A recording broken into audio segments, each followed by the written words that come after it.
Look, if you're in tech, you spend your life optimizing systems. But what if the single most important system you need to level up isn't in the cloud? What if it's the one running between your ears?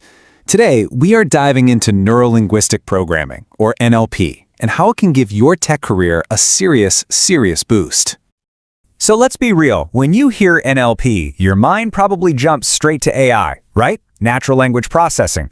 And you're not wrong, but for what we're talking about today, you're not exactly right either. We're actually dealing with two totally different fields that just happen to share the same acronym. You've got the AI-driven natural language processing on one side, but today, we're focusing on the other NLP, neuro-linguistic programming.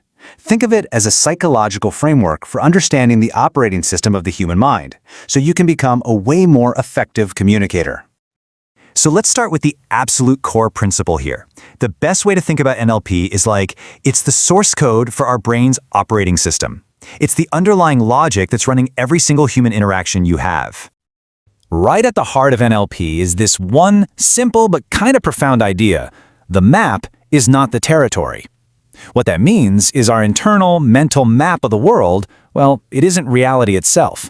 It's just our own unique, filtered version of it. And here's the practical takeaway for you. Every single person on your team, from the project manager to the junior dev, is operating from a completely different map.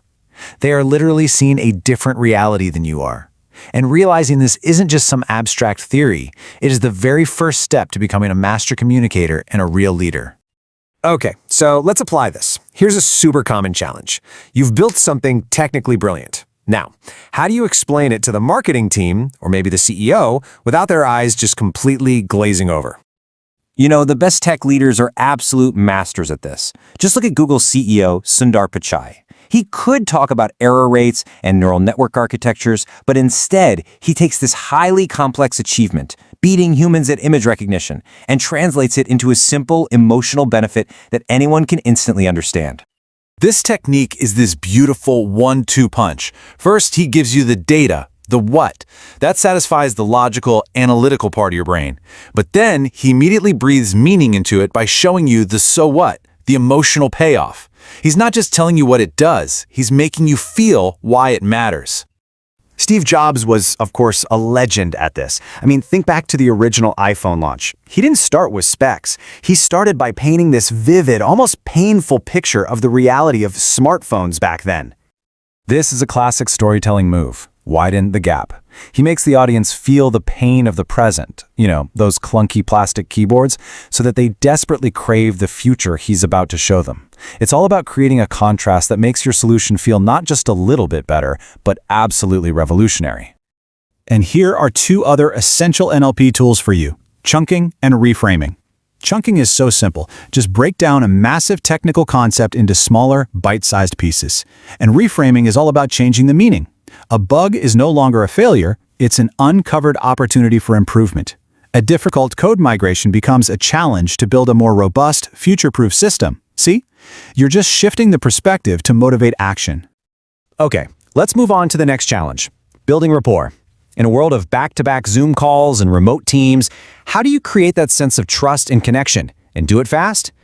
Well, the techniques here tap into this really fascinating psychological principle called the chameleon effect. The bottom line is we are subconsciously drawn to people who are like us. NLP just gives us a way to build that connection consciously and ethically. Now, the key to mirroring and pacing is one word: subtlety. This is not about becoming a robot and mimicking every single move. It's about alignment. So if your lead engineer speaks slowly and thoughtfully during a code review, you match that pace instead of just rushing in with your rapid-fire thoughts. It creates this powerful subconscious feeling of being in sync. This is even more crucial in a virtual world. With way less body language to read, vocal pacing becomes king. Matching someone's speaking speed, their volume, even their pauses, it sends a clear signal that says, hey, I'm on the same wavelength, I get you. And if you think this is just some nice idea, get this. This is backed by research. One study found that people preferred communicators who matched their style by a ratio of 3-to-1. This isn't just a neat party trick. It's a proven way to build trust.